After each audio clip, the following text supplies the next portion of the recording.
When you have a student who's ready to register for the Willamette Promise program with a course through Western Oregon, they need to visit orskills.wesd.org/student registration.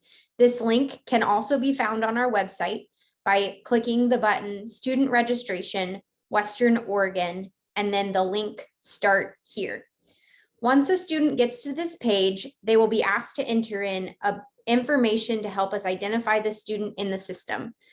The piece that throws students off as they're registering in our system is going to be the SSID, which is the 8-digit state testing ID number that students are assigned by the Oregon Department of Education. You can get this information for your entire class from your school's front office, and often it is also found in your attendance systems that your schools use. Students will need their SSID to complete the registration, as this is the number that we use to track them through both our system and Western Oregon's system.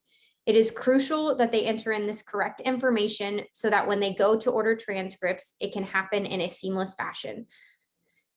The rest of the information is pretty basic personal information for the students: first and last name, date of birth, where they were born, their gender and race identity, contact information for the student.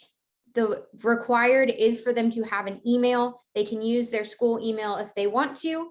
Sometimes school emails will block emails from the OrSkills system because of the firewall. So we often suggest, if a student has a personal email, to enter in that in this field instead of their school email. They'll enter in their address, and then there's an optional field for them to enter in parent and guardian information.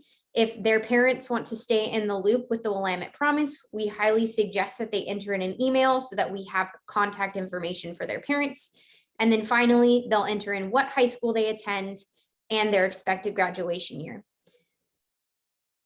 At this point, they would hit submit, and it will automatically direct them to the Western Oregon portion of registration. The Western page they will be redirected to will look like this. It will show the student's SSID number that they entered in on the previous field in OrSkills, and then it is going to ask them a question about their citizenship status. A student does not need to be a US citizen to participate in our program, but if they are, they will click this and they will have the option to enter in their social security number. Again, if they are either of these, it will also ask them for the permanent resident, it will ask them for a social security number. If a student does not have a social security number, they can just leave this field blank and select complete registration twice.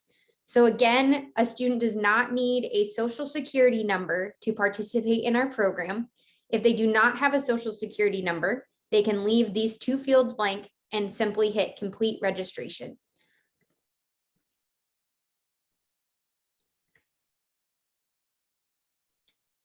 It will tell them thank you for submitting the registration and tell them that it does take a few days for it to process.